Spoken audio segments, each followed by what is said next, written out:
as well. And record.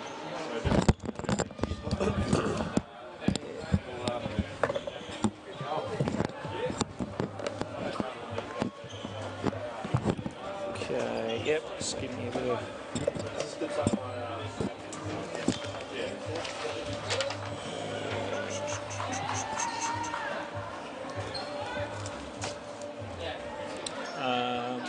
Yeah, I'll just run it off my hotspot. Oh, okay. I was going to say, this, we've got a little Wi-Fi pocket thing there, just around there, Mark. Oh, yeah. So, if you,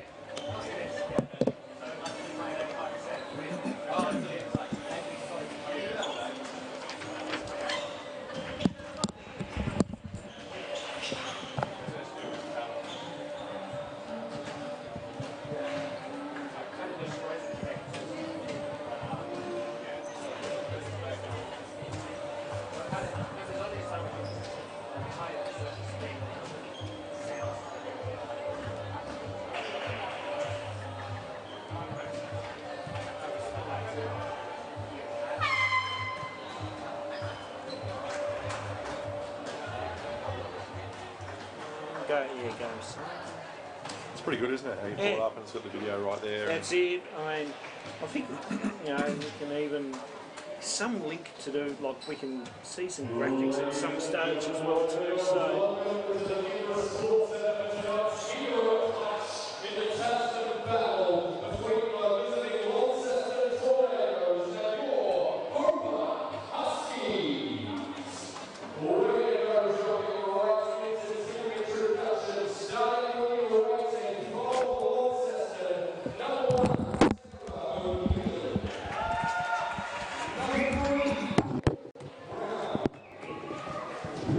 number 16, Captain Stephanie Gardner.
We here at the Hobart Huskies acknowledge the traditional and original owners of the land, the Morena people, and we pay respect to the custodians and originals past, present, and ongoing.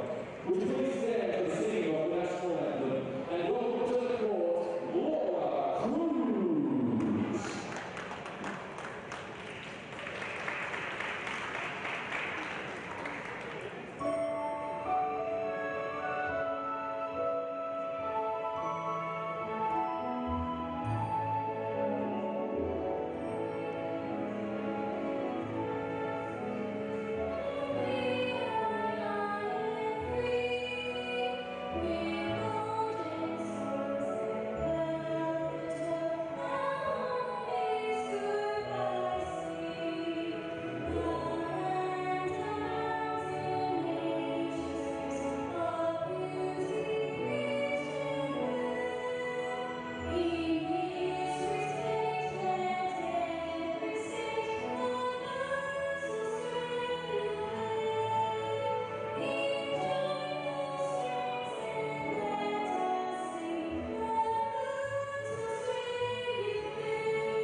Excitement down here in Tasmania every single year, and we are coming to you from the Kingborough Sports Centre as we welcome you to NBL1's exclusive coverage of tonight's game between the Hobart Huskies and the Launceston Tornadoes. Hello everyone, I'm Roll Riggs.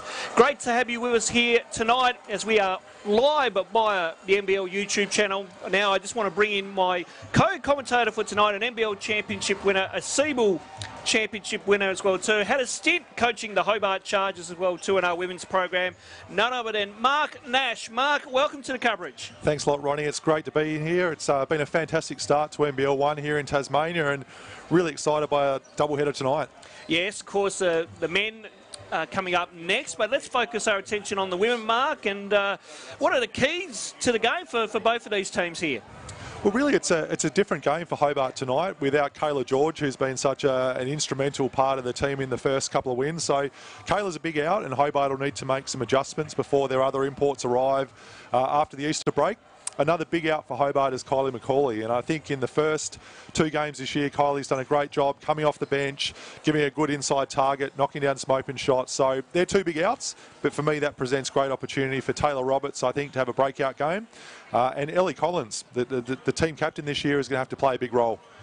Absolutely, and of course, just ladder positions, it's early days. Of course, Launceston 16th, Hobart 4th. Do we look at that in any sort of way, or do we just go early days yet, let's keep finding form within each other's teams? Well, I think for me, Ronnie, it's always super important to get wins early in the season. So Hobart being able to come out, get those first two at home especially, really important. Launceston's starting to slip a little bit behind the pack with the first two, so this is a really crucial game for them. But for me, if you can get some early wins, it puts pressure into the back end of the season.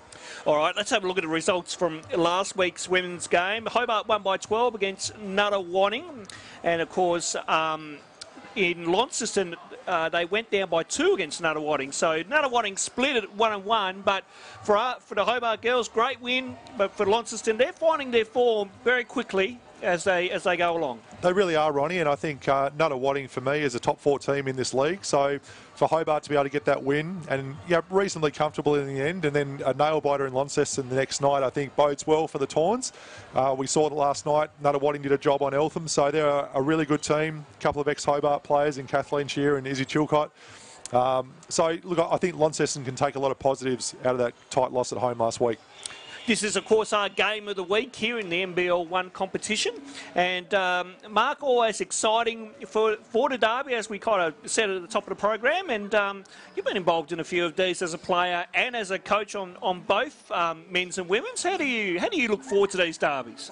Oh, look, I think there's nothing better than an intrastate derby, whether that's Hobart Thunder, whether that's Hobart Tawns. And, I think over the last few years, probably the last 5 years in the women's side, the Tawns have definitely had the advantage. They've knocked Hobart out either around the playoffs time or in the finals themselves. So I think tonight, Coach Willie Joseph and his team would certainly be looking to go one up in this this big rivalry, I should say.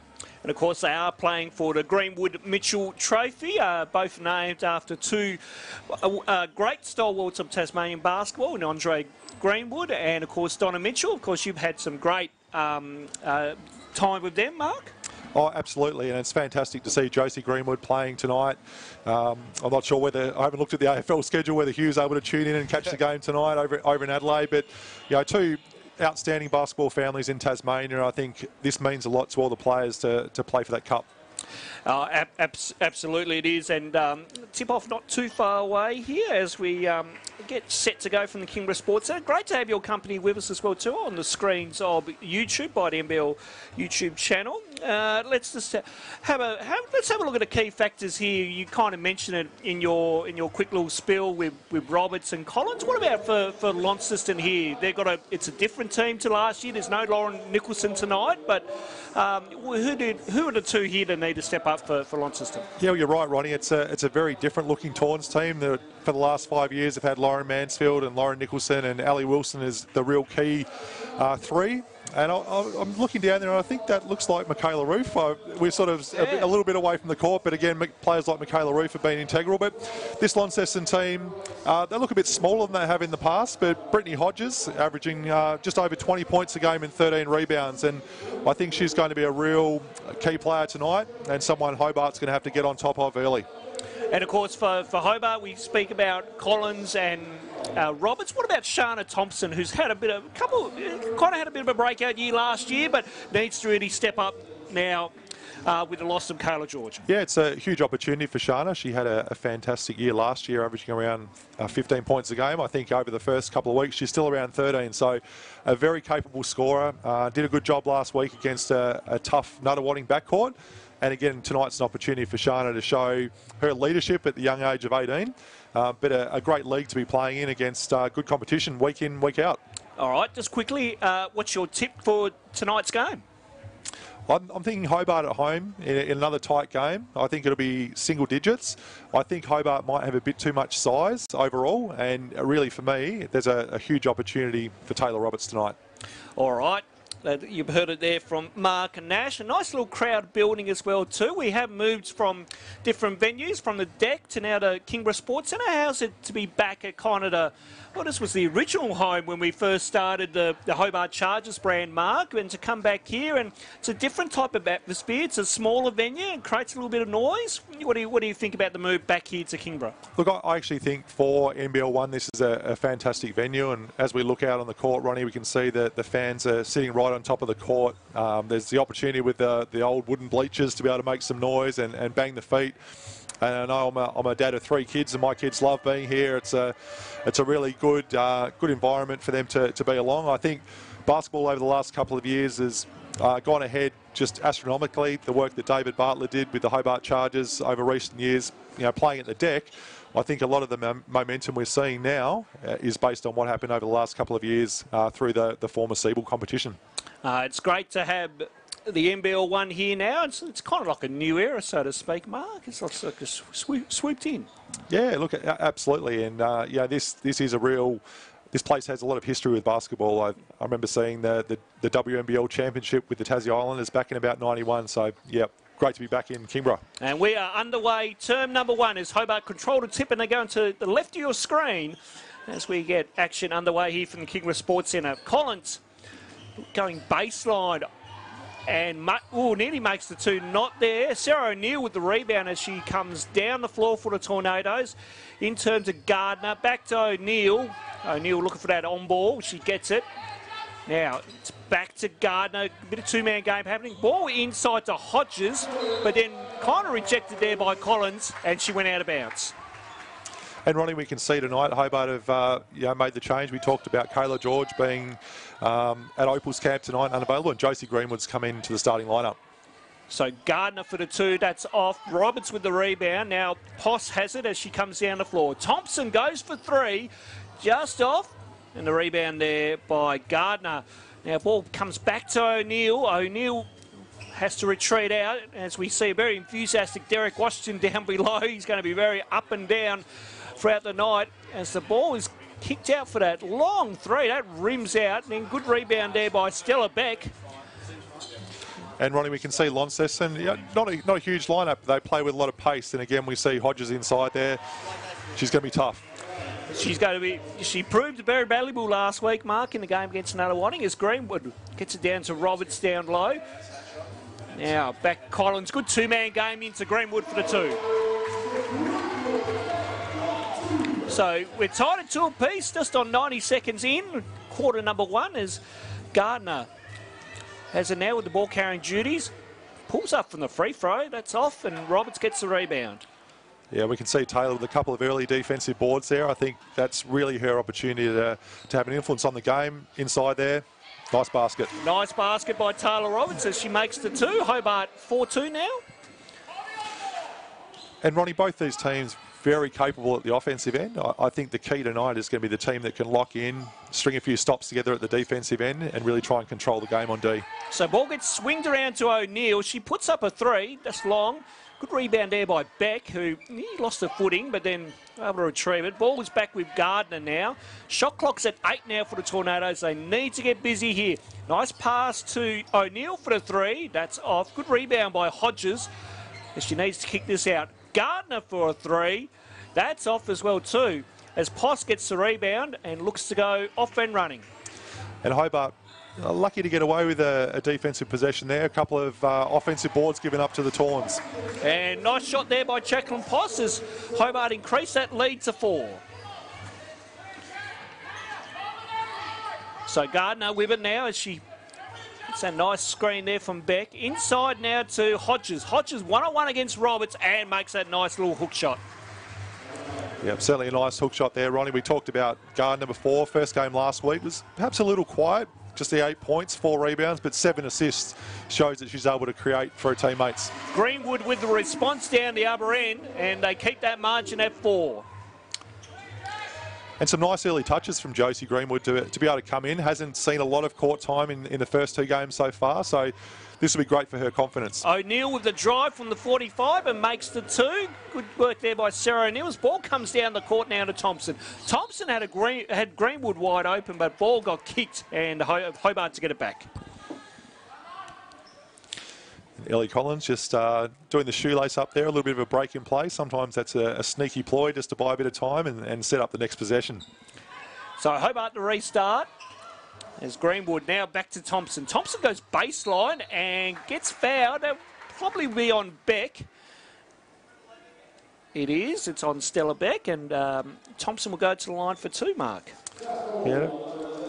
Be interesting to see if Hobart apply any full court pressure after a free throw, or whether with this group they're just happy to sit back in a half court defensive structure to start this game. But Shana is usually a very good free throw shooter, so should be 2 points on the board right here. I was going to say, is there anything different that you see in Willie Joseph's coaching style compared to previous coaches of the Hobart elite women teams? Yeah, look, every coach brings their own style, and Willie's a coach that tends to throw a lot out to the players on the court and give them the freedom to play.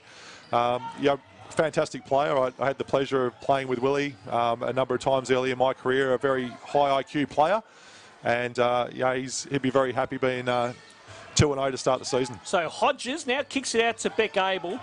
Now back to Beck. Beck drives middle, just short. Poss there to clean up the boards as Hobart come down the floor once again. Collins goes baseline. Kicks, nice pass into Roberts. Roberts puts up the 2, but then Collins is there for the O board and makes it. And I think we've just seen there, Ronnie, the last couple of possessions, Hobart's overall size, I think, is going to be a factor in this game. Launceston's going to have to do a real good job of containing the perimeter and also trying to front that post. Nice shot by Stephanie Gardner there. She knocks down the 2. 12-8 is our scoreline, with about 5.5 minutes to play here as the ball goes inside to Roberts. Roberts pumps fakes and then goes for that mini reverse and got the foul. And there's a good example of Taylor Roberts running the floor hard, a good seal, early kick ahead pass, and Hodges there getting a bit of foul trouble, trying to do the right thing and get around. But once Taylor's got that position, it's a good option for Hobart. So Brooke Brown coming into the game now as Stella Beck has a rest. And I like what I've seen from Stella Beck, a very active player, and even though she hasn't, the numbers on the board so far, I really like what I see with her energy on the offensive end. So Roberts makes the first of her 2 free throws. And has no doubt about making the second there. So 14-8 is our scoreline. Just on about 5:23 remaining here as Beck Abel gets a bit of pressure there from Roberts, and then foot violation is called, so Launceston to get it back. And Beck Abel into the game, and product of the Tasmanian basketball development pathway has come through and been part of the Tawns for the last few years. Really high-scoring point guard at the local level, and she can provide a spark off the bench, absolutely. She had last year off, Nashi as well too, to focus on uni, but good to see her back as she, on cue, puts it up and just misses from downtown as Collins gets the rebound and is off and running. Collins looking for that nice move, but then Brown was there to swat it away, and Launceston get it back. Yeah, it looks like Ellie Collins just lost her footwork a little bit there and off balance, but a good aggressive attack on the rim. So 14-8's our scoreline as Gardner with it. Now to Brown. Brown one-on-one with Greenwood. Gets the better of that battle and gets the foul and will go to the line for one. Yeah, Hobart just having a bit of trouble with the ball screen at the top of the key there, and the closeout wasn't great from Josie Greenwood, allowing Brown to get to the bucket. So having a quick look at the replay there. Nice first step there by Brooke Brown as she just got Greenwood beat there quite easily, one would say. As she knocks down the free throw. So margin is at 3. 14-11 is our scoreline. Collins now to Roberts as Hobart gets some clear space. Poss with it. Well pressured there by Beck Abel. A ball now inside to Roberts. Roberts one-on-one with Hodges. Just misses that shot as Abel gets the rebound and is off and running for the Tornadoes. Now ball gets kicked across here to O'Neill. O'Neill not afraid to take him on, goes baseline. Good cut by Brooke Brown, and then good defensive pressure there by the Huskies as O'Neill knocks down the mid-range too. And Sarah O'Neill, we saw her playing in the local club basketball league in Hobart last year, and she did a fantastic job. Perhaps could have got the opportunity to play Siebel last year, but she's shown already in 2019 that she can be a huge impact player. And on cue, she makes another basket for the Tornadoes, and they take the lead for the first time. 15-14 to our scoreline, under 4 minutes to play here. Greenwood kicked out to Thompson for 3. Yes. And Ronnie, we can see clearly the Tawns have watched the game from last week where Nuttawatting full court pressure after a made basket caused Hobart some trouble. And we can see the last couple of possessions just really bothered the Hobart guards in the backcourt. So really need to get some structure on their press break there. We can see another turnover. Yeah, Collins just in 2 minds and made an errant pass. Now O'Neill has the ball. She goes baseline and got fouled by Ellie Collins. And the one...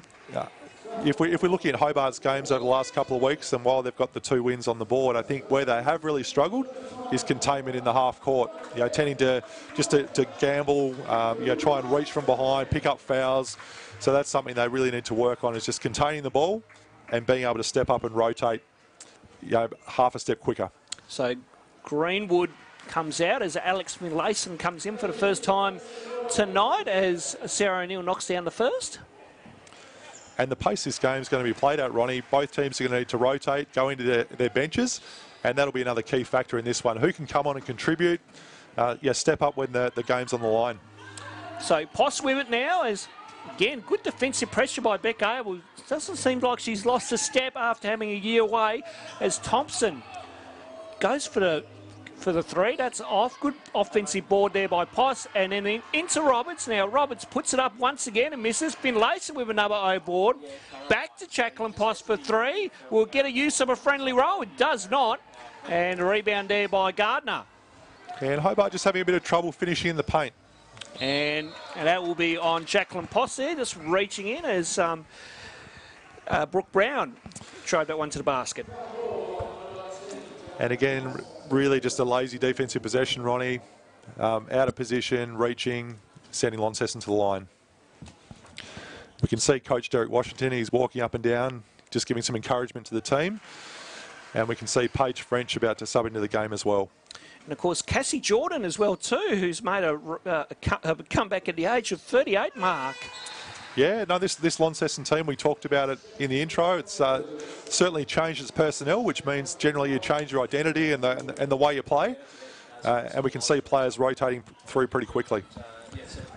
So, Paige French and Cassie Jordan into the game. Last time I checked, Cassie Jordan played Seba was back in 2005. I had to check an old 2006 media guide for that information, Mark. So good to see Cassie Jordan back as Finlayson puts up the 2 just long. Yeah, and so Hobart really playing into Launceston's hands there. A kick ahead pass followed by an early shot, and then Launceston's right back the other way. So, yeah, with this lineup, Launceston's going to be playing small ball. They'll be looking to run and jump, trap in the back court.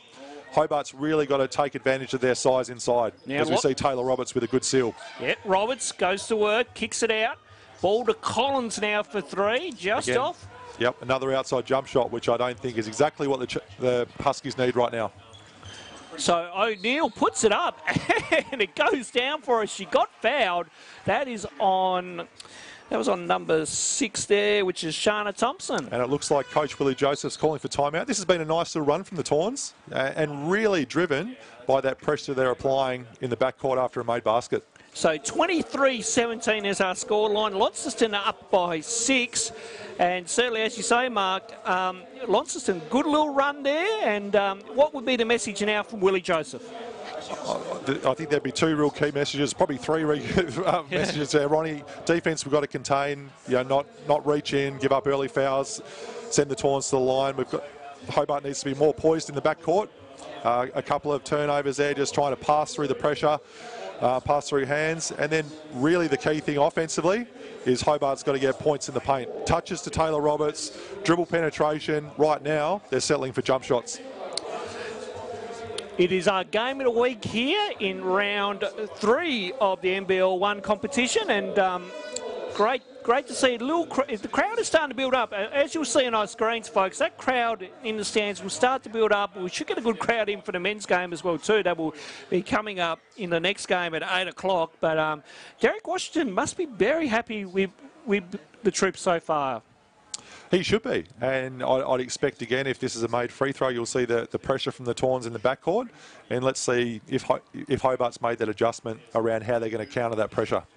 So O'Neill for the bonus and knocks it down, and Launceston extend that lead now to 7. We're just on 2 minutes remaining here as Thompson goes all the way to short, gets her own rebound. Now foul on the play. This will probably be on Cassie Jordan for a reach, yes. As Hobart will get it back. And as you mentioned, Ronnie, a really good crowd building up, and I think by the second game tonight we should have a full house in here, which is fantastic. That's what we like to see at these derbies. This ball got deflected by Jordan, but then picked up by Finlayson. And now Collins cross-court to Poss, but Poss stepped out of bounds. It is the light blue lines here at the Sports Centre. Yeah, we talked about the venue. The only negative is there are a lot of lines on that court, so you really need to be mindful of where those light blue lines are, Ronnie. Absolutely, Mark. It is certainly a unique venue for that, for sure. It's Brooke Brown, has it, as she goes, kicks it out, but then Thompson was able to intercept that one, but then good pressure here by Paige French.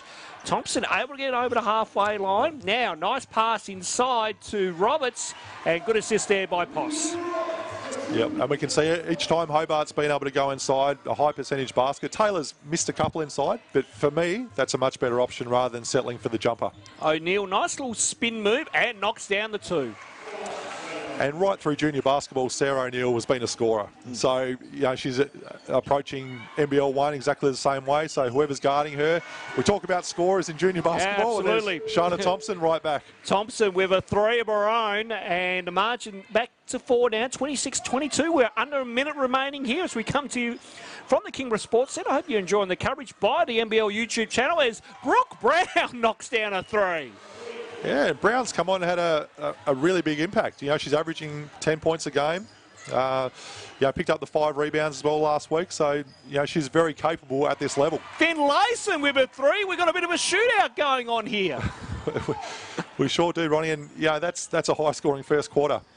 25-29 as Sarah O'Neill for another 3. I was going to say that might have been a heat check. And what I really love, you can see Taylor Roberts again running rim to rim. Good seal in there. They just need to look inside, and they do so now. Roberts, good little move, and off the window, makes the 2. So final play here, you would think here now for the Tornadoes, as we're just on 5 seconds remaining. O'Neill needs to get busy, tries to go one-on-one with Collins. Now back out to French for the 3, and the bank is open and knocks it down on the quarter-time buzzer. And Ronnie, from where we're sitting, that never looked like missing. Correct. You know, straight off the glass, 3 points. They don't care how they get it. That's a good way to finish the quarter for the Tawns. And 32 Launceston, 27 for Hobart. Is our scoreline at quarter-time. Mark, what are your thoughts from that first quarter? Well, again, I think Launceston really changed the tempo of the game when they went to a smaller lineup. They're giving up a size advantage from the tip-off, but again, when Hodges came out of the game, they went small, pressure up the court. That really seemed to work with them. Hobart, the last 2 or 3 minutes, were able to get some good inside touches to swing the game back somewhat. Certainly a great first quarter of action. Hope you're enjoying the coverage by our NBL YouTube channel. Game of the week as well too here for both the women's and men's games here in Hobart. And certainly, again, we're looking forward to the second quarter. So as Mark is quickly looking at the live stats, we'll kind of just ask Mark to see what would be the kind of messages from both teams now if you're the coach of either of them, really. Yeah, well, I think we'll probably see Hodges come back into the game for Launceston now. The challenge for Hobart is at what stage do you start rotating players in? Shana Thompson, Ellie Collins, Jacqueline Poss and Taylor Roberts haven't had a break yet. And if this game continues to play at the pace and tempo it is, those players will fatigue. So it'll be interesting to see how Coach Willie Joseph manages his rotations tonight because Launceston have really been throwing players in and out pretty quickly. All right. Glad to have your company with us, wherever you are watching around the country or even around the world, as we do go live into your living room or your iPad or your mobile device. Where you can catch us on as we are underway in term number 2 as Gardner with it. Goes all the way, and it was a good option to start the second quarter. It was, and you can see they really lined up with that middle ball screen there. And interestingly, Coach Derek Washington has stayed with the same lineup, so he's obviously pretty happy with the way his team finished off that quarter, giving Hodges some more valuable rest. But I wouldn't think it'd be too long before we see her back in the game. I was going to say, good energy by Launceston to close out that first quarter. Poss with the tough mid-range too. That's off. And then Gardner picks up the scraps. He lost it, but Brown is there to recover for the Tornadoes. Goes cross-court to Pagey French for another 3, just off, as Roberts pulls down that rebound. As Jacqueline Poss comes up the floor now for the Hobart Huskies and lost the handle, and that went out of bounds. And Ronnie, I'm really liking the way that Gardner's controlling the game, even though she's coming out right now, but doesn't look to be super aggressive looking for her own shot. We saw a nice finish on the last possession, but seems to be doing a good job controlling the team at Launceston. So O'Neill with the ball now. Kicks it off to Abel. Inside to Cassie Jordan. And good pressure there by Roberts and Collins, but then Hobart nearly lose the ball off that good little defensive set. Yeah, Hobart just looking sloppy in their transition. And again, another good look to Taylor Roberts. Looks like it's going to be a baseline inbound. She might get the free. Yeah, no, you're right there, Mark. I thought that might have been the foul on the shot. No, but it happened before. Yeah, I thought so, but the referee gave the signal that it was on the floor, so that's it. Now, Jordan will pick up a foul now, warning for just kind of throwing the ball down a little bit. As Ellie Collins will go to the line now for 2. And Ellie Collins had a fantastic experience over the summer, was with the Perth Lynx in the WNBL, and really comes back into NBL1 with a huge opportunity to play a big role in this Hobart team this year. And Coach Willie Joseph has a lot of confidence and faith in Ellie, and she's the team captain this year, which is fantastic. It's great to see Ellie getting that opportunity. Of course, she was under Perth Lynx coach Andy Stewart, who is a stalwart of Western Australian basketball, and you and me have had a bit of a connection to him through some other competitions as well, Mark. Yeah, absolutely, and I think the WNBL competition continues to go up each year, and Perth Lynx have certainly set the bar being involved with that Perth Wildcats program and the way they go about their business. So yeah, it's great experience for any of our local players when they get an opportunity to go and play in the WNBL. Abel missed the three, and then the rebound came to Poss, and then through Finlayson, and now it's with Thompson. Inside to Roberts, as Roberts puts up the fake. Now, is that going to count? It will, as the foul will be called on Brooke Brown.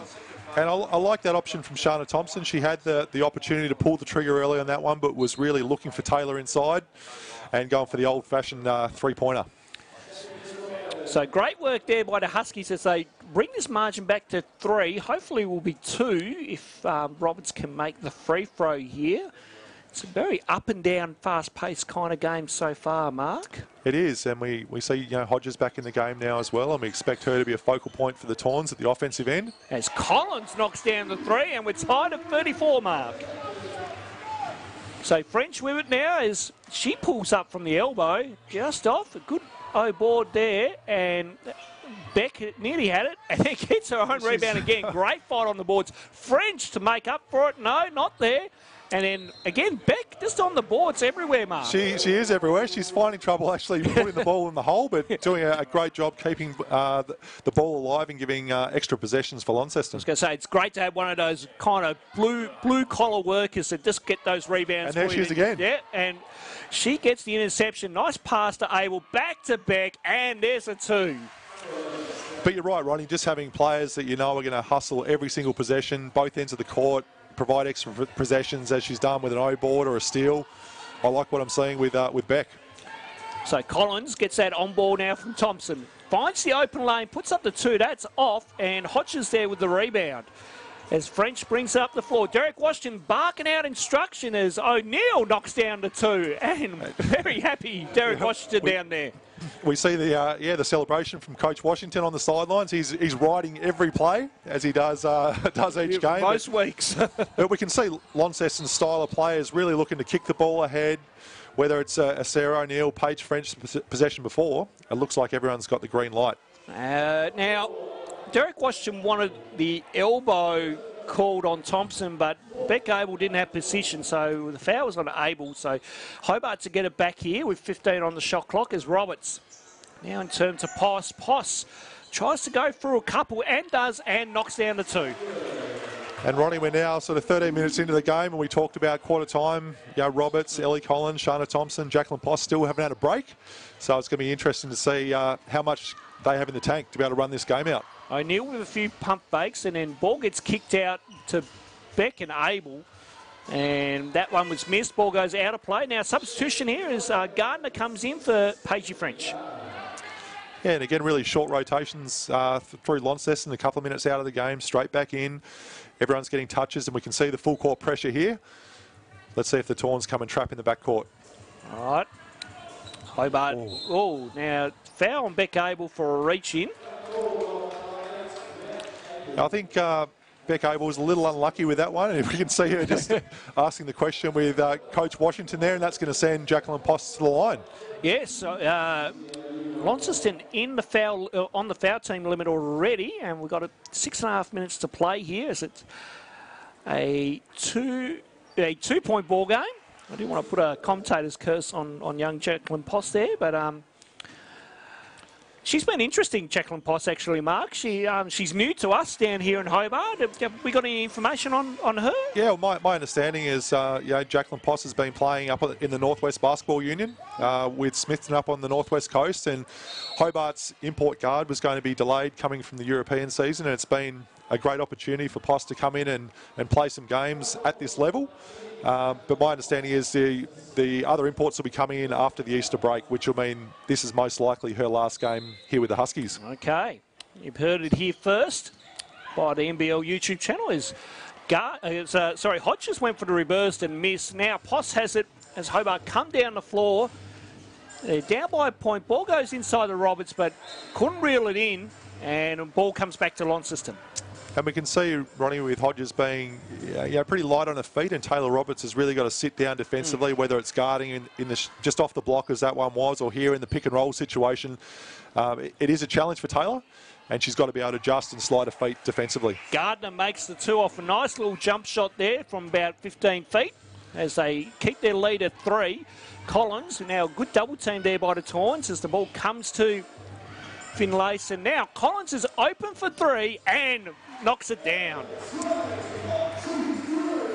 We can still see the pressure from Launceston giving Hobart some trouble. They didn't turn it over, but they were a little shaky as Hodges gets an O board in a second one. Yep. And then kind of rejected there by Roberts, but Launceston are able to get it back through O'Neill. Now Gardner with it. Shot clock at 5. Taunton need to get busy. Beck puts up the tough shot and with a bit of body English on it, gets it down. And again, another really nice look from Gardner coming off the double pick and roll. Thompson with the response. We're going to have to get our comments in quick, Mark. Well, at 43-42 with 5 to go in the second, Ronnie, I think we're going for 100 points each team to run this game out. So it's been played at a very fast pace. Gardner with a 2 of her own, and Launceston get the lead back. It seems like a game, a bit of a momentum swing as Poss goes for a 3. That's off, and nice O-board there by Thompson, who should have made it but missed it now. And a foul will be called on Hodges as she kind of gave a bit of a bump to Thompson. And Ronnie, we were talking earlier about keys to the game and really whichever team could assert itself at the defensive end. We can see the Taunts have been able to play some disruption in the backcourt defensively, but really both teams are giving up way too much in the half court, whether it's fouls by Launceston sending the Huskies to the line or whether it's Hobart not being able to contain and keep their player in front. So really for me, the challenge for both teams is at the defensive end right now. As Thompson makes the first, we're tied at 44. As it looks like it's going to be Emma Waller coming into the game very shortly. So Emma will see her first action for tonight as Thompson knocks down the second, and I think she'll be coming in for Alex Finlayson. Yeah, so Hobart going with a 3-guard lineup right now. Taylor Roberts having a bit of a break. You know, both teams pretty evenly matched if you just have a measuring tape out there. Like there's not a big advantage one way or the other. So good ball movement by the Tornadoes as Abel goes for 3. That's off, but gets her own rebound and then misses the 2. Greenwood fighting hard for it. Now ball was last deflected. Well, it looked like to me off Abel, but they're saying it come off Hobart. So Launceston to get the ball back. And Beck Abel just showing there, Ronnie, that she's probably one of the smallest players on the court. Shoots it, follows a shot. Gets a second chance for Launceston. So Beck now to Gardner. As Gardner goes baseline now, kicks it out to O'Neill for the 3. That missed everything as Thompson grabs the board and Hobart are off and running as they come down to the floor. Thompson looks at her options. Poss inside to Greenwood. Greenwood, nice little turnaround, Jay, just off. Good effort by Waller, but unfortunately Gardner was there to meet her as well too and got the better of it. Gardner with some moves, kicks it out to O'Neill, in turn to Abel. Abel throws it up from downtown, and why not as that rattles home? Yeah, and that's definitely Beck Abel's range. She's able to pull the trigger pretty quickly from the 3, and Hobart's got to be very mindful where she is at all times, Ronnie. So Launceston up by 2, 47-45 is our scoreline here from the Kingborough Sports Centre as Thompson goes to work on Abel, and nice move inside by Shana Thompson. Nice buckets at both end, Ronnie, but again, neither team has really been able to set the tone defensively. So, yeah. Good defensive pressure there by Waller as the ball got deflected out and Launceston to get it back. Substitution being made as Brooke Brown is coming in and Sarah O'Neill is going to have a rest.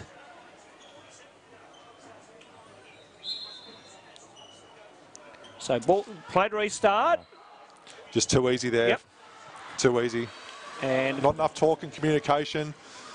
And Hodges is able to get a quick one off the baseline inbounds. Good execution by the Tornadoes off their baseline set as Waller. Now Collins with it. Looking inside, but then goes herself. She needs to do, kicks it out, does so. Poss with it. Good screen by Thompson, but then, oh, nice bounce pass. Good recovery there, but Thompson missed that. Easy one there. Yeah, just not enough spacing there from Hobart. We had 3 players that could essentially reach out and touch each other at the offensive end. So, just need to do a better job spacing the floor in the half court. Oh, good play there by the Tornadoes as Gardner goes to Hodges for the 2. Well, Ronnie, Launceston's now ticked over 51 points with 2.5 minutes to go in the half. I didn't think it would be a high-scoring game, but it's great to see a lot of scoring on hand here tonight. Good backdoor cut by Thompson to make the 2 off. A good pass by Eddie Collins.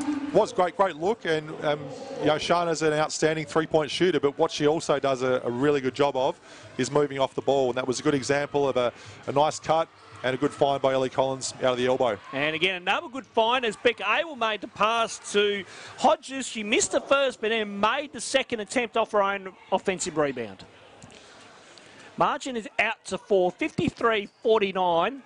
Good high-scoring affair here from the Kingborough Sports Centre. I hope you're enjoying the coverage as we come to you through the NBL YouTube channel as Pice puts up the 2. That's long, and then able to get the scraps. Now Beck is clear lane and a nice layup for a 2. Launceston out by 6. And again, Beck just being active, getting out and finishing that one. She's had a big impact on this game. So Pice getting well guarded there by Brown. Now Thompson has to get the screen off Greenwood. Thompson for 3. That had 2 pieces of the rim, bad success. Good rebound by Greenwood, but then missed the 2 herself. Hodges with the rebound, and now off to Gardner. Gardner down to Beck once again, and another 2. And Coach Washington is up and about down there. And we'll see if Hobart's going to use their second timeout here. Might be a good opportunity just to talk things through in the last minute. So Collins at the elbow, goes middle. Nice move by Ellie Collins. Ball got deflected out of her, and Hobart's get it back as a timeout is being called by the Tornadoes. So Launceston up by 8, 57-49 is our scoreline. And Ronnie, Hobart, we talked about the importance of points in the paint tonight. They've had a few opportunities that have been missed opportunities for them. So that's something that, you know, after half-time they really need to capitalise, whether it's Taylor Roberts or Josie Greenwood or Ellie Collins with that size advantage, really trying to finish in the paint. So 52 seconds left here in this second quarter, and obviously this high-scoring affair, have you seen something like this in some time, Mark? Or, you know, it's not something we're used to seeing, really, is it? No, well, look, it's not surprising sometimes a 57 to be a final score in the game. So, look, you know, both teams have definitely been keeping the scorers busy tonight. And, you know, really the second half, it's going to be whichever team can actually make an influence at the defensive end. All right, both teams coming out of their timeouts now. We've just had Tornadoes chairman Janie Finlay come into the commentators' room, and she's our special guest at half-time for you, where we'll talk a few NBL1 issues with her. As Hobart are going to reset from the baseline here with 11 on the shot clock. So Collins to inbound. Looks at her options as Thompson with it. Closely guarded by Abel. Now Collins with it at the free throw. Back to Thompson. She had a foot on the line for 2. That's off. Good rebound there by Gardner as the Tawns come down the floor. Good pass again to Beck. And she gets fouled by Thompson and will go to the line for 2. And again, that's just Beck outworking people in offensive transition, running the lane. I really like the way Gardner, we talked about earlier, has just been controlling the team, always playing with her eyes up, finds Beck. And really that was an unwanted foul from Hobart here at this stage of the game. So Stella Beck at the line, misses the first as that one just didn't want to go the other way on the bounce. And doesn't get that roll on the second, but then gets her own board with the luck of the bounces. Gardner for the 3, and she gets the 3. That's a costly possession there, Ronnie, isn't it? The extra possession in the three-pointer. So, sorry, you go, Mark. No, Hobart down 11. They are. So Hobart need to get a score here, you would think. Pice puts up the 2. That's off. Now Beck with the rebound, and this should be the last play. As Brown goes to Abel. Now ball kicks around. Gardner for back-to-back 3s. Just long. Finlayson gets the board, and she'll have to put this up. She wasn't aware of the clock, and that sees us at half-time, Mark, as Launceston 60, Hobart 49. What are your thoughts in the first half before we get our special guest in? Well, it's been an offensive shootout tonight, Ronnie, and Launceston closed that quarter out as they did in the first quarter. So look, they'll be very happy. Coach Derek Washington, a little mini celebration there on the sideline. So the Tornadoes coaching team staff will be very happy with that, playing away from home. And again, the key in the second half for both teams is going to be at the defensive end. Both teams have proven they can put points on the board. But whoever can come up with 2-3 stops in a row, really trying to change the game at the defensive end for me. All right, there are the comments there from Mark Nash. Now we're going to ask Mark nicely if he can just take his headset off, and we're going to bring in Janie Finlay, who's the chairman of the Launceston Tornadoes. We do thank her for giving up her time here to give us a quick little interview. And Janie, nice to see you, and obviously NBL1 happening this year, as I've said in previous broadcasts, kind of a new era that's swept in. What are your thoughts so far about the NBL1 competition? The competition itself has been fantastic. Obviously, we're only a few weeks into the season, but what the NBL1 represents for this next chapter of basketball in Australia, I mean, it's a fantastic opportunity, and it looks like around the league, everyone's making the most of it. How you found the game so far by your Tornadoes there? Up at 11 half-time, you must be very happy so far. Oh, yeah, absolutely. 3 weeks in for us, we've had 2 really hard games to start the season. I've got to say, first quarter, it was looking like it would go, took a little while to settle in, but it's really nice to see our team. We've hardly got any players that we've had in previous seasons here on the court tonight. We've got a vet in Cassie as well, which has been great to have her, while we've got 4 of our core under-18 players away at Nationals at the moment. So it's good to see how the team's coming together, and we're starting to get, those moves working. I was going to say, what was the enticement to bring back Cassie Jordan? I mean, she's 38 years of age. She's now the oldest player in the women's competition. What was her desire, or was this an SOS call out to her? Oh, look, for us, we always knew the first few weeks of the season were going to be really hard for us. We obviously didn't have SG come in until last week. And with 4 of our team, we're a really young team, so 4 of our core players away at under-18 Nationals made a real gap for us. And so, yeah, she was around, and we just wanted to see whether she could come out. And last week, she made that. Having that, mature head on the court really makes a difference in terms of that mental stability and that leadership out there as well. Ali Partridge, who we've had as well in the program, unfortunately had a pre-commitment in this week. So we thought it was good to have someone around with that wise head in the program this week. How nice is it to obviously late in the late of last year to re-sign Derek and have him back, and we've seen already Derek is up and about in his enthusiasm. How much energy and passion does he bring to this women's group? Oh, look, he's fantastic. He's got a really clear vision for what he wants to create. Obviously, for us, this year is about laying down the foundations for this new chapter of basketball going forward. We're looking at a sort of a 2 to 3 year plan with the playing group that we've got because of their age. Also bringing in our 3 new recruits. Everyone's sort of got a bed in together. But there's no doubt his passion and his energy is fantastic to have around the club, but also around the community. We're working really hard in schools at the moment with the schools clinics, and we've got the holiday programs coming up with the holidays. Everyone loves Derek and loves to have around that, and that's really fantastic for our club. Yeah, no, I certainly love Derek as well too. I mean, he come up, gave me a big hug pre-game and said hello. It was nice to see him. We've noticed Michaela Roof is still around. Can you explain Michaela's role this year with the team? Tornadoes, we see ourselves as playing a really unique role in the league in terms of what we offer a player and their development pathway, and there's very clearly been in the 25-year strong history of the club that once a Torn, always a Torn. Yes. Hence Cassie back. And Michaela loves Tassie. She loves, she had a stint down here in Hobart as well, but loves Launceston. It's to her a second home. Basketballers, no matter who you are actually, or what sport or what your profession is, you've always got to make the best choices for you as an athlete. For her this year, that's been Queensland. She's loving that warm weather, and obviously in this phase of her recovery and getting back out there to compete. But they don't start for another couple of weekends, and why not come down to Tassie, to the place that you love, and be around a program that you love and a team that you love. Her heart will always be with the Launceston Tornadoes. She is always a Torn. And when she gets a chance to get around the program, she's here. We saw that last year, obviously, with her coming out for a rehab. Oh, absolutely. It was nice to see her out here last year. Also nice to see her for the first few weeks of this year as well too.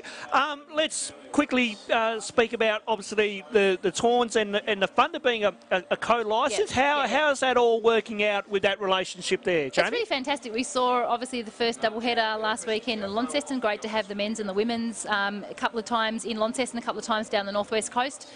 We've always been really proud and really strong independent club entities, but actually for us, and we've always behind the scenes worked in partnership partnership. So really it's no different. But there will be over time, and the NBL1 will require that we end up playing all our games double headers. And that's just fantastic. It's fantastic for the community. It's fantastic for young men and women that get to see that product in the stadiums. But we've had quite a few meetings together. We're working together. We're combining our resources, which we've always done, but now it's more formalised. I was going to say, how exciting was it to have the men's game in Launceston last week, and looked like a good crowd turnout as well too. Yeah, we were happy. That early in the season, we were high 700s, which for us is fantastic. Yep. We started off the season solid again. You know, often a little bit like this is really intimate and closed in, and so it is a great environment. The girls always love playing in that, and our community love to have that opportunity to see the men, because obviously on those weeks where we're playing opposites, they're playing at the same time as us, so they don't get that, you know, which is what a product that you can offer down here season round. So it's always fantastic. But one of the things again that we love at the Launceston Tornadoes, that as a women's only team in Launceston, it's the young boys that are inspired and motivated by our, you know, elite athletes out on the court as well. But having that chance to see the men come and play is always really super welcomed. All right, last question before I let you go, because we're not too far away from the second half beginning.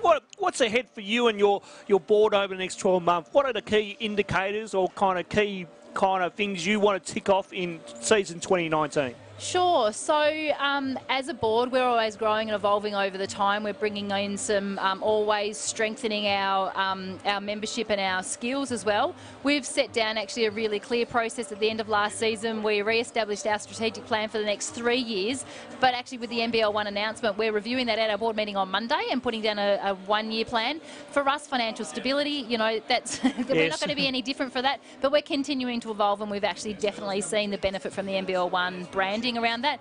So financial stability, and for us it's also internal culture around professional development for ourselves and for, you know, whether it be Derek and the girls and our support crew. So it's growing our people, growing our financials, making sure that we can meet those high expectations set by the management and the leadership of the NBL1, and making sure we're around for many, many years to come. All right.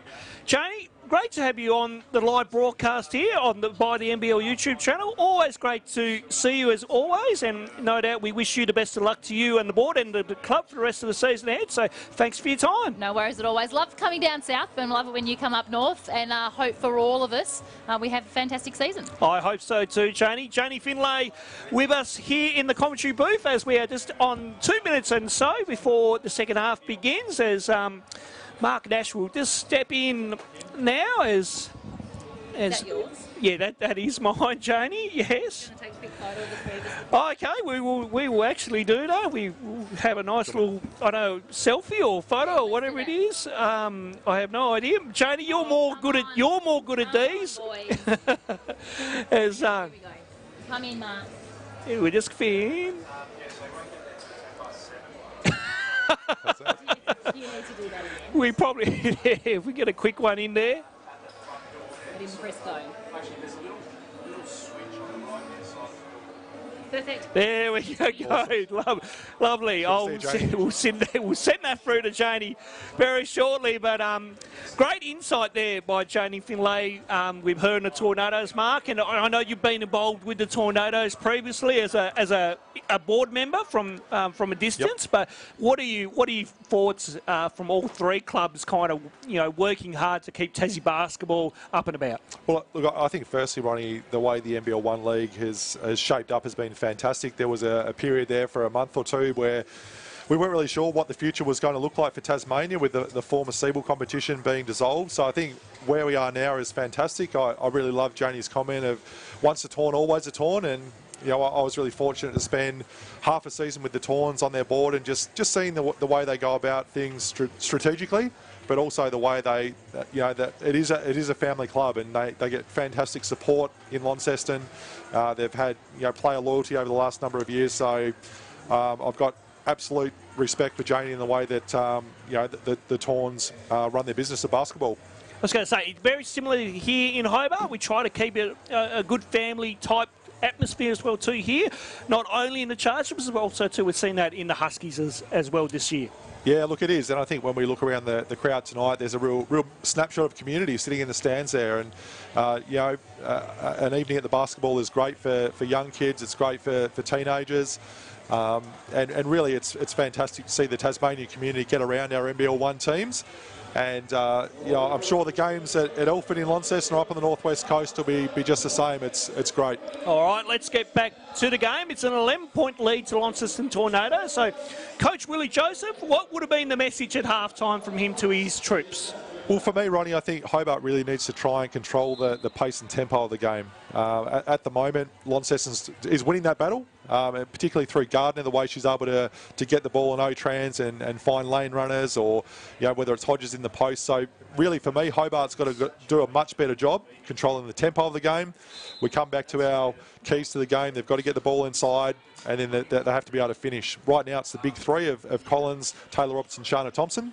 Let's see how the second half goes. All right, we are underway in quarter number 3 as Roberts went to Greenwood now in terms of pass for the opening triple, but that was way short. Ball goes out of play and Launceston will get it back. Yeah, just a bit of a broken play there and a 3-point jump shot, which is probably not the way Hobart would want to start the quarter. Launceston's gone back to their group, and again, really impressed with the energy that Beck brought the Tawns in that first half. Certainly, Stella Beck knows it's game of the week, so she is stepping up like no tomorrow as Hodges goes into O'Neill. Nice little kind of back pass, and O'Neill makes the 2. Yeah, and Sarah O'Neill just so crafty. Again, she's only young, but for her to be able to finish just off balance there in the paint just shows that she's a scorer. So Poss goes inside to Roberts for that mid-range J, but that did a lap of honour and rimmed out as Gardner brings it up now to Beck. Now in turn to Abel, inside to Hodges. 1-on-1 against Roberts as they go against each other. Hodges misses the 2 and Collins gets the rebound. And let's see what Hobart can come up with here. Again, 2 jump shots to start the quarter. So Thompson goes to the wing to Collins. Now cross-court to Post on that back door. Back out to Roberts, who's way outside now. Inside to Greenwood. Nice play there by the Huskies. Yeah, great to see Josie Greenwood back out there. She started the first quarter off strong with a couple of nice buckets inside. So ball down now with Hodges. As Gardner gets in out. Now Beck with it. Kind of has to explore a little bit. Then Hodges gets that clear lane and gets the 2 on the drive. Yeah, she does a great job just getting the shoulders ahead of Taylor Roberts there, again, which is a tough cover for Taylor around the elbow out to the 3-point line, but she just needs to slide those feet and be that half a second ahead where you're anticipating the drive from Hodges. Hodges will go to the line for 1. Margin is out to 13 at the moment. As Hodges will pick up point number 11 there. She has 11 points so far in the game. Yeah, and a nice scoring spread there from Launceston with Sarah O'Neill sitting on 15 and Beck with 8, Gardner 11, and now Hodges in double figures as well with Brown 10 points off the bench. Good production by Brooke Brown as Thompson goes for 3. That didn't look likely. We had a good look at that one as Collins for a 3. That is long, and Beck Abel gets the rebound. She's off and running, puts a little hesitation move on and puts up the tough shot, but Hodges is there for the O board. And then she tried to pass it, but Poss is there to intercept it. Poss now 2-on-1 and goes herself, and it was a good option. And here we go, Launceston right back at you. Just, kick ahead pass, Hodges running the floor hard. Beck for 3. That is long. Good rebound by Sarah O'Neill. So the ball comes back out here to Gardner.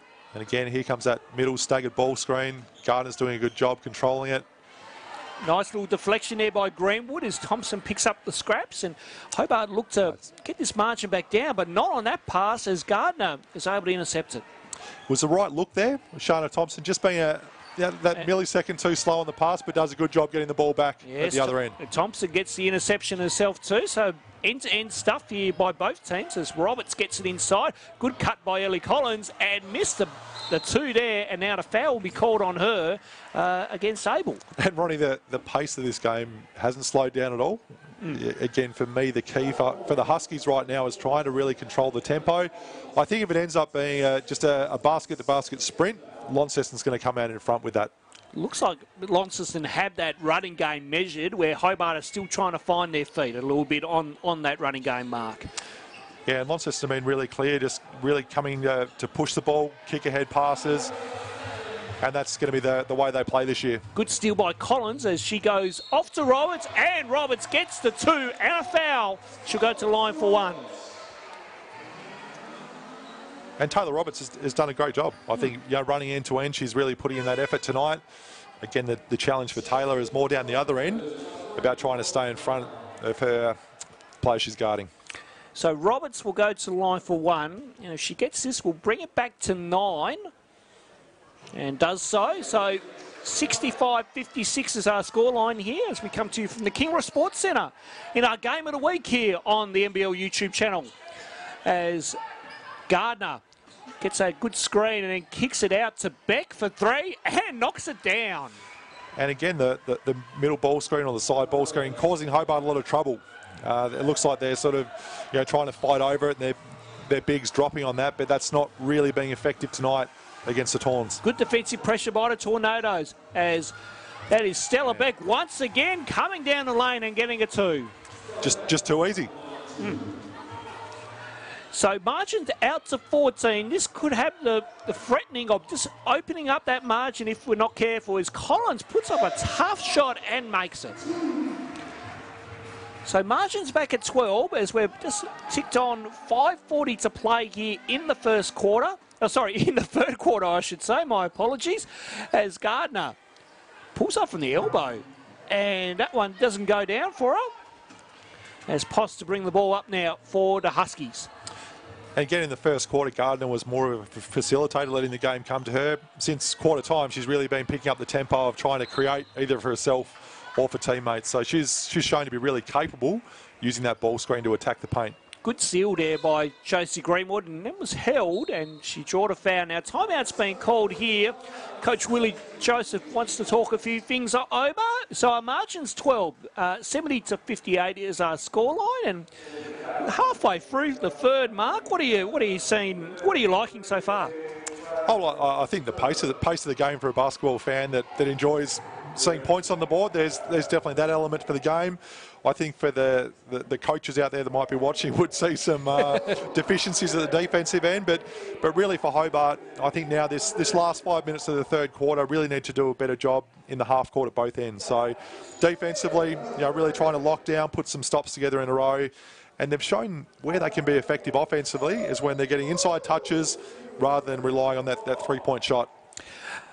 You speak about Launceston being a really good running team so far, and I think over the last couple of weeks we've seen Hobart being better in a half-court set. Is Hobart not used to that running game? Is that something that Willie Joseph would want to see more of a little bit, try to push that pace a little bit more? Yeah, well, I think it's really playing to your personnel, and Hobart certainly has that ability to in patches to be able to get out and run, and players like Ellie Collins and Shana Thompson are great in the open court. Taylor Roberts has done a good job running basket to basket, but I think over a 40-minute game, I would say that's not their strength. They have 2 new imports arriving in the next couple of weeks, so again they'll have to make some other adjustments.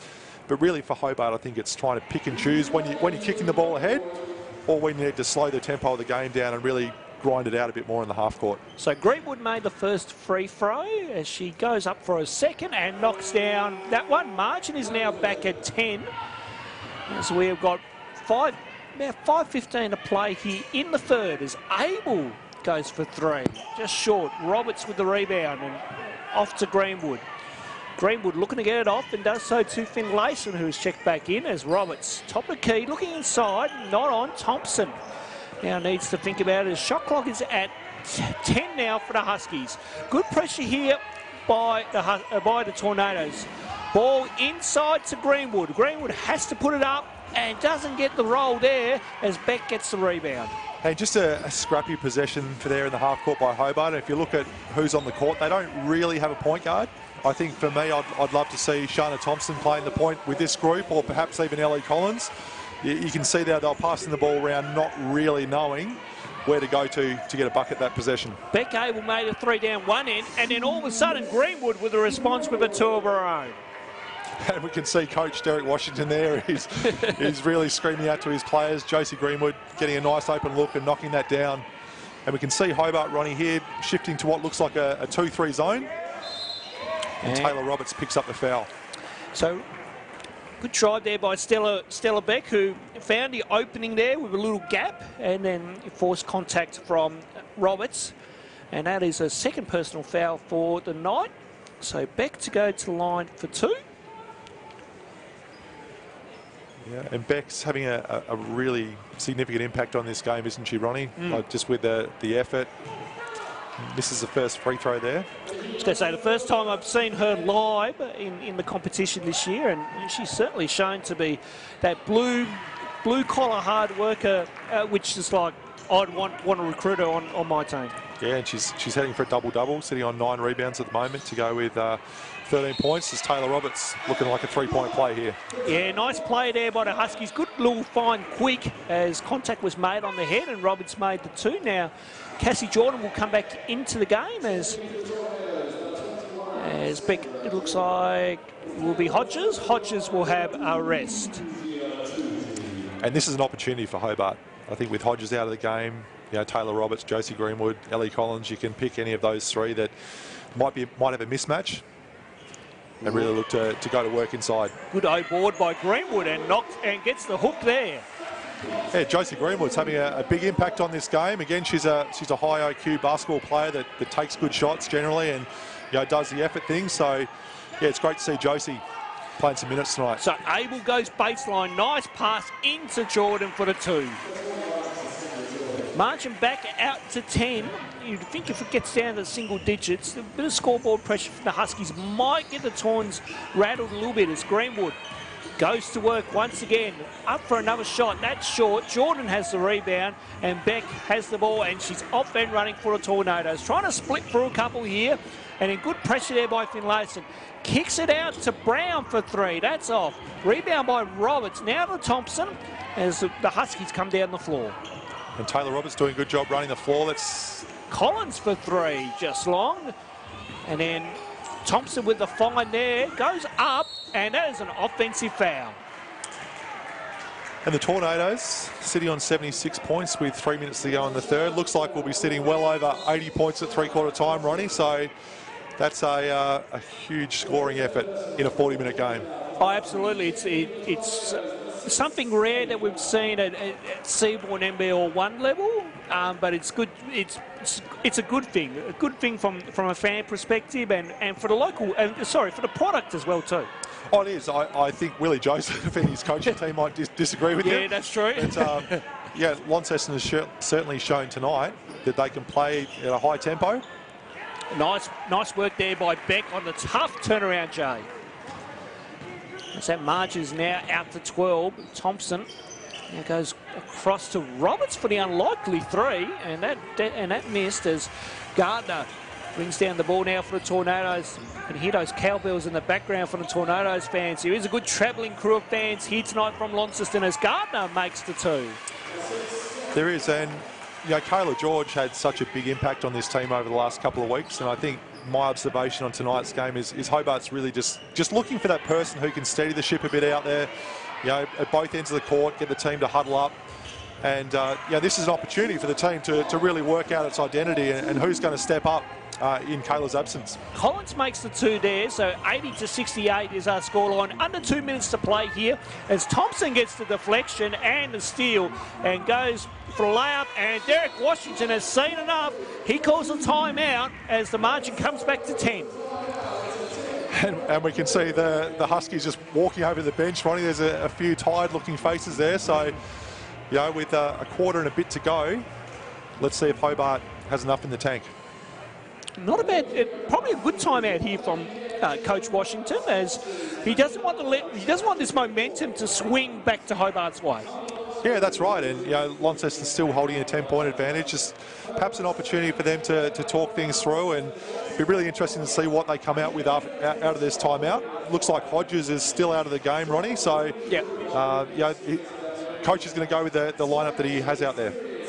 All right, and for Willie Joseph there, I could see him very aggressive there, and on the whiteboard, just kind of, you know, pointing a few things out. It would be more from a defensive perspective by the sounds of it too, Mark. Yeah, look at Wood, and I think, you know, a possession that jumps out for me was a couple of possessions ago when, you know, Taylor Roberts pulled a 3.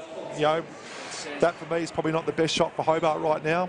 You know, Josie Greenwood had a seal inside, so they're just those little things that Hobart, each possession, need to get the best shot that they can. And this crowd is certainly still building here. A few more spots are being filled up as we speak. The men's game is up next here in our double header from the Kingborough Sports Centre. I hope you stick around for that as well too, as ball now comes to Brown. Looking for French inside there, but wasn't on. So Jordan has to go back to Brown as they keep that ball in that kind of weak, strong side help there. Brown for three, just short. Finlayson will pull down the board. And we saw the Tawns there really just using one side of the floor offensively against the zone. Gardner was on the opposite wing screaming out for the ball. So, yeah, the little 2-3 zone there from Hobart just causing Launceston a few issues around ball movement. So Gardner now to French for three, just long as that zone is just breaking down a little bit for the Huskies as Greenwood now goes to Thompson at the half court. Nearly lost it, but regathered it. As she looks around, now Greenwood. Finlayson for three, yes. So that brings the margin back to 7. 80-73 is the scoreline here. We're about just on 40 seconds to play. Gardner back to Brown. Now Jordan, who is well open inside there and puts up a tough up and under, but Roberts gets the rebound. Yeah, it was a tough one. I think this is where Hodges could be a factor against that zone. She's pretty crafty. As Ellie Collins is able to score in transition. Collins with a nice little up and under of her own, and all of a sudden, Mark, we're back to a 4-point ball game with 20 seconds to play here. Yeah, well, since the Launceston timeout, Hobart's actually come out and been able to get a couple of stops. It's more been Launceston's ball movement has dried up as Gardner knocks one down. So last play here, Huskies would love to get a score here just to bring that margin back a little bit more closer. Collins needs to put it up off the window, that missed. And at three-quarter time it is Launceston 82, Hobart 76. And Mark, this has been a high-scoring affair all night. We probably will crack the 100 by the end of the quarter. It certainly looks that way, Ronnie, for both teams. And, you know, Launceston just able to hang on to that lead. They were able to get it out into double figures around the 14 mark. So, overall, I think Hobart would be not happy, but they've been able to chip away at this league. So, a big 10 minutes to finish this game. How are you finding Hobart in that zone? Obviously, Coach Willie Joseph trying to change things up a bit and trying to find stops elsewhere. It's not a bad move. Yeah, well, I think it was an option they had to go to because they were struggling to stay in the front of Launceston in the half court, being beaten off the dribble and some elbow rips. Taylor Roberts picked up a foul or two just off the dribble there. So really, the counter for Launceston comes back to ball movement. They were getting a bit caught up just on one side of the floor. So, at the moment, that zone is working in Hobart's favour. This is, of course, our game of the week in the NBL1 competition, and it's certainly living up to its expectations. It's a 7-point lead to the Launceston Tornadoes, 82-75.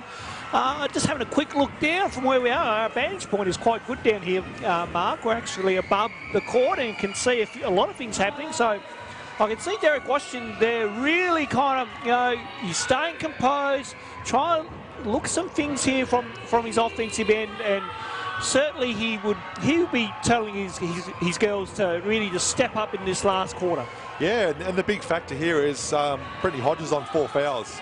So that's the reason she hasn't been back in the game, and she's still got the sweat towel over the shoulder. So I'd say maybe about the 5 or 6 minute mark she might come back in, depending on how the game goes. But it's always a challenge for a coach with a player sitting on 4 fouls. When do you roll the dice? Is it too early?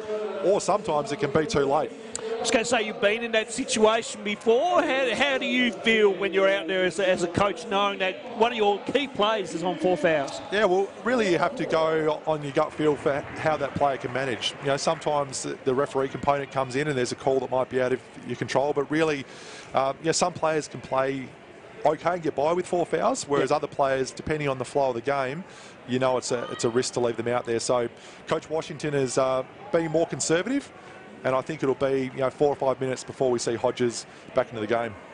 All right, so we just slight delay in the start as I think live stats are having a slight technical issue down on court there. So we're just seeing what the issue is, and we'll no doubt get underway in the 4th quarter very shortly. But again, great to have your coverage great to have your company with us on our NBL1 coverage here, as both teams now are being told, yep, we're going to start the fourth quarter as we come to you by the screens of the NBL YouTube channel. There are also other games happening tonight. You can check them out as well. Just get on the NBL YouTube page and you'll find a few live games up and about as Abel gets us underway in the fourth quarter.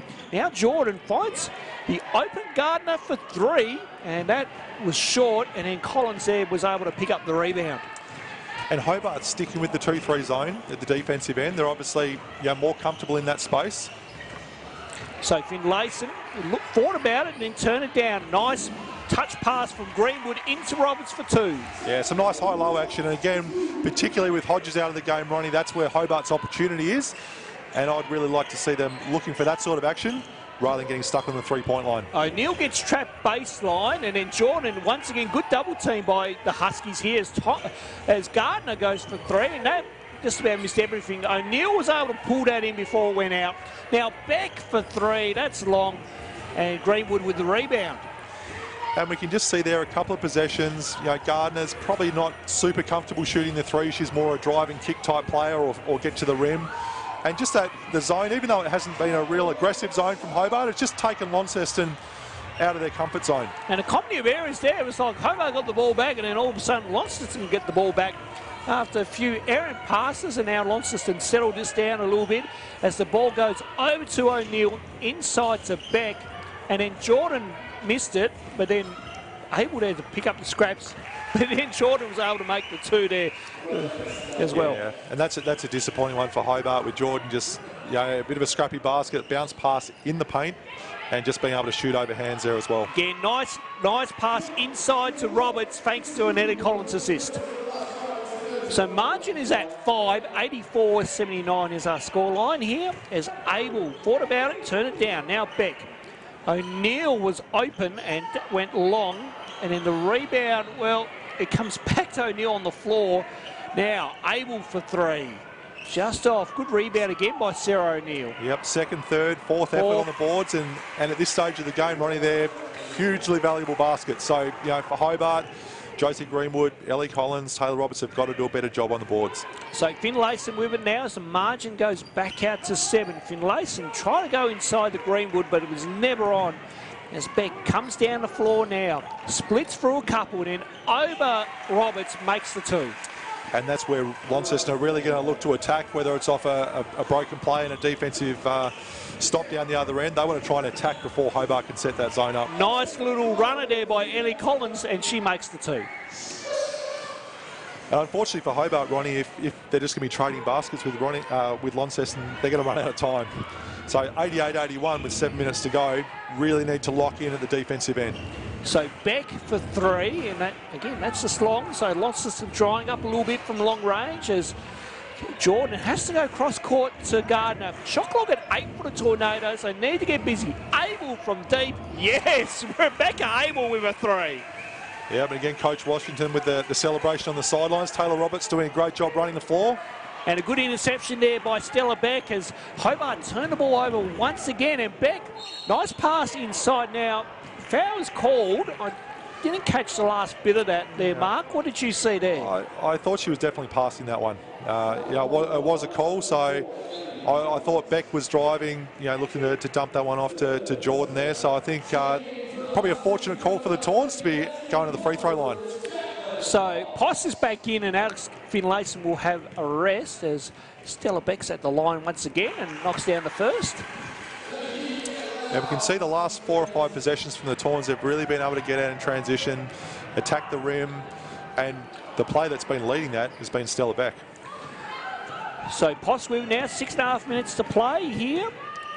And what this has done, it's also bought Coach Washington a bit of extra time before he has to put Hodges back in the game. I'd be expecting now maybe around the 5-minute mark, we should see Hodges back in. So nice two there by the Huskies as it's back to 9 points. Now ball goes to Jordan. She goes one-on-one with Greenwood. Cross court, able for back-to-back threes, just off. Again, Beck just getting a hand on that. Yep, and now the ball comes, and again, she's in it again now. She got hit. I won't describe that, but then Poss was missed the two.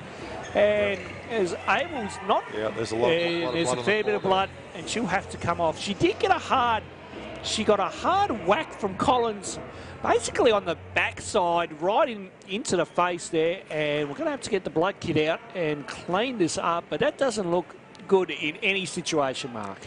No, it looks like it might even be on her chin, Ronnie, so whether it was a chin onto the floor, but thankfully it looks like there's no sort of damage to teeth and so forth, which can often happen. Beck's got a bit of a smile on the face, so maybe the old 1990s Andrew Gay's tape job that comes out to wrap her up, and then she's straight back out there. It could well be. And knowing Beck Abel personally, she did grow up in Queenstown on the West Coast, same place as I did, and she played a bit of footy on the Gravel Oval too, just a secret fact there. So, as we say, anyone that plays footy on the Gravel Oval in Queenstown on the West Coast part of Tasmania, you find your toughness there, Mark. I can tell you that for a fact. I can imagine, Ronnie. And I think the challenge is any sort of knock and a cut that's bleeding on the chin. Really, the only way to stop that and keep any sort of tape or strapping or bandaging on is to do the full wraparound. So I'd expect, we see Michaela Roof there doing a bit of work with the Band-Aid, but I'd expect they might need to go right around to wrap that on. Yeah, I think so, yeah, as she gets attended to, but again, we'll mention the crowd here. Like I say, it's a nice little crowd building in, and like I say, we're really looking forward to the men's game, which is coming up shortly. Not many seats left around, Mark. There has been talk about a potential sellout, and we're probably going to get close to that tonight. Yeah, I really think we will, and it's been great. This is the third home game in a row for the Huskies, and it's been a similar crowd each week that really by half-time in the women's game, the place is nearly full, and we can't see the seats directly below us here, Ronnie, but it's another fantastic crowd, and still with 50 minutes till tip-off in the Thunder Huskies game, I think it'll be shoulder to shoulder in the bleachers tonight. And of course, as you say, it's Hobart's third home game. They were on the road after the Easter break, and round 4 is the Anzac round, as the Huskies will go to Sandringham and then Diamond Valley, which will be no easy feat, that is for sure. Players underway after we've had the quick clean-up on court is Gardner. And well pressured there by Collins. And we've noticed Taya Stevenson's come onto the floor too now, Mark. Yeah, she had an Achilles complaint for the first couple of weeks. She and did. Good to see her on court. And look, a tough stage to come into the game when you've been sitting down for 3 quarters. But yeah, we see Taya into the game, and a good bucket there by Jacqueline Poss. But we also see Ronnie at the other end. Hodges is back in the game, and Hobart's back matching up man-to-man.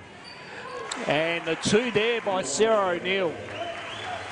So margin out to 9, as we've just about gone halfway here. This will be very interesting to see come crunch time what happens. It's Roberts, good seal and good pass by Eddie Collins. And that's exactly the option that Hobart needs to be going at. Hodges is going to have to decide how she plays Taylor Roberts. Once she catches it, she really has to be more passive and maybe just wall up in there. Can't be too aggressive. So for me, that's a great option for Hobart every time down the floor right now. Jordan got well pressured by Stevenson, but ball comes to Beck. Beck pulls up and off the window, that misses.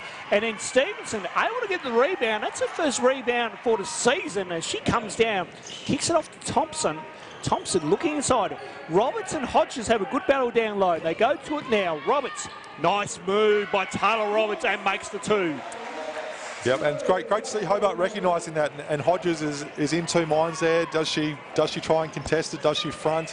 How does she play that? Taylor Roberts with 2 big buckets. So ball gets moved around here now. So O'Neill trying to go ball fake on Stevenson. Nearly worked, but then found a way. Good backdoor cut by Cassie Jordan, and the veteran puts down a reverse layup. She's been super crafty tonight, hasn't she? Just a nice little cut there, backdoor, and nice finish with the left. So ball inside to Collins, 1-on-1 with Stella Beck. Well double teamed by O'Neill, has to kick it out. Thompson goes exploring, needs to look for options. Poss, shot clock at 7 for the Huskies as Collins goes to work. Goes inside to Roberts, and another good option there by the Huskies. Yeah, Taylor was just sitting on that 3-point line on the opposite wing there, but made a good decision. Got behind Hodges there, and a good find by Ellie Collins. Gardner with a tough 2, that rattles out, but then Hodges is there to clean up and get the 2. This game still hasn't slowed down, Ronnie, so 98-91. 3:25 on the clock. An exciting game of hoops here as the ball goes inside. Poss with a tough shot and knocks it down. Great shot by Jacqueline Poss. It is, and Launceston's really going back to their middle pick and roll, the staggered pick and roll, looking to really try and attack Hobart. O'Neill with the 3, but missed. 98-93 is our scoreline. Is the game of the week here in NBL1. Lives up to expectation as a foot violation. And the ball comes back to Hobart. Now, Brooke Brown is coming back in, and Cassie Jordan's going to have a breather. And Ronnie, I'm just trying to see Beck over. Looks like they're still working to patch that one up there. I still think the best option might be just to get it back out there with the wraparound tape. And then a little bit more delicate after the game. So Collins tried to throw in a pass to Thompson on the cut, but then she lost control and the ball went out of play. So Launceston get it back.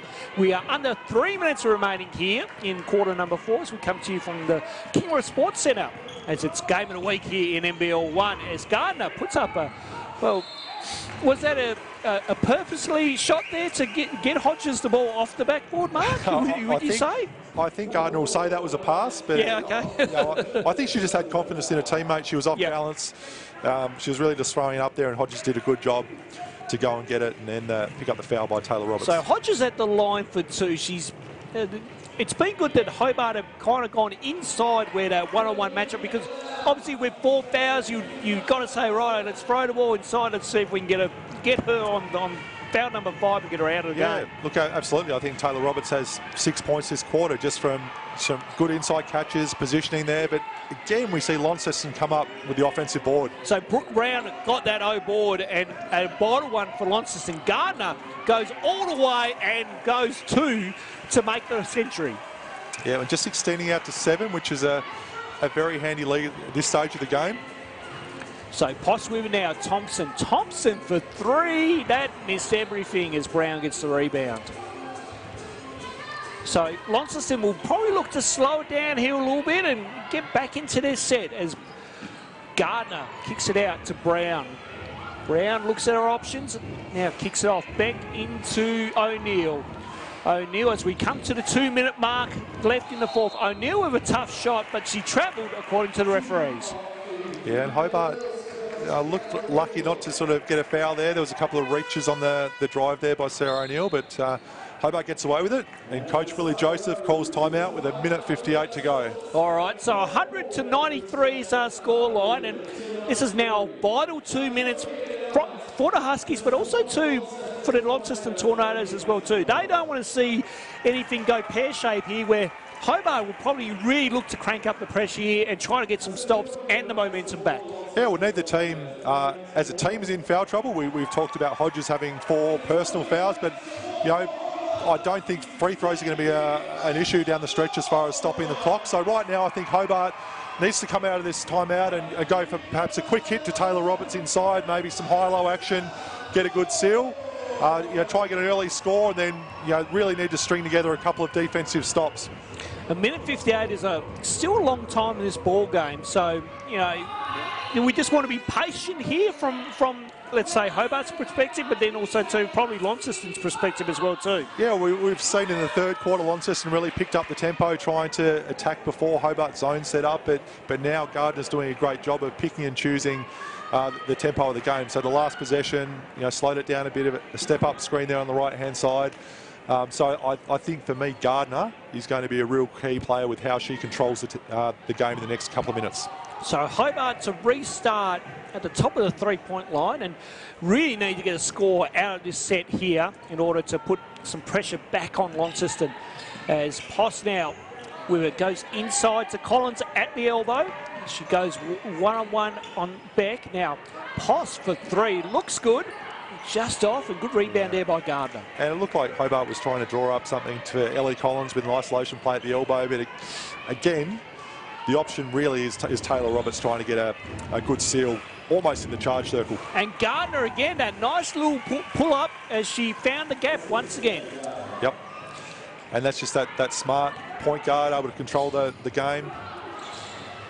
So Stevenson with it now, goes to Collins, look, and goes herself for 3, and that's off. And good rebound by O'Neill as we Coming down to about near 70 seconds to play here in the last quarter as Gardner again gets that nice screen there. Goes out to Hodges now. Back to Gardner. Some good movement here. Torrance need to get busy. Shot clock is at 5. Gardner goes. Nice pass into O'Neill for the 2. Yeah, again, Gardner just able to get 2 feet in the paint. Sarah O'Neill, a little short corner spot up there, and Gardner finds her. So margin is out to 11. Hobart needs to quickly rally some points in order to try to make this a close game. And nearly on cue, Collins had it for us, but that missed. And then good rebound there as Launceston nearly lost it, but able to regain as Stella Beck comes down the floor here, and Gardner now with it. I'm a little surprised that Hobart aren't getting up and in. You know, 30 seconds to go in the game. You've got it. You can't just wait and let the clock run out here. So Gardner with some nice little shimmy moves, and again Collins with the rebound there off that miss. So Hobart need to get off and running. Good running on the floor. Thompson with a nice little 2.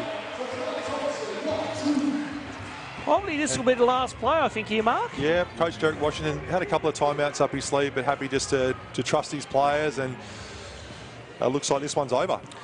And what a game this has been as well too, as the final seconds come to a close here. Siren goes off in the background, and Launceston will travel back up the Midlands later tonight and get a W themselves. Final scores here are Launceston 104, Hobart 95, and Mark, what a high-scoring affair this game was. It was, and the game really did play out in Launceston's favour with that tempo, and it was a pretty free-flowing game at both ends of the court, where both teams were pretty happy pulling the trigger early in transition, and we saw some little glimpses there where Hobart were able to get the ball, particularly to Taylor Roberts, to start the 4th quarter, but then Launceston did a good job in that last 3 or 4 minutes of really closing the game out. Who was your player of the game for tonight, Mark? Oh, look, for me, from Launceston, it was Gardner just controlling the game, but I think the player that really set the tempo was Beck, who was able to get out, get extra possessions, get a hand on loose balls, and she really set the tempo of the game, and then Gardner did a great job of really leading her team out there. Well, Mark, we're 1 game down, we've got 1 to go, so I think for you and I for now, we're going to have a quick little breather, and then we will come back after the national anthem, after the men's warm-up, and we'll give you the men's game here, which is between the Hobart Huskies and the Northwest Thunder. We hope you enjoyed our company in the women's game. Stay tuned for the men's game coming up at 5 to 8.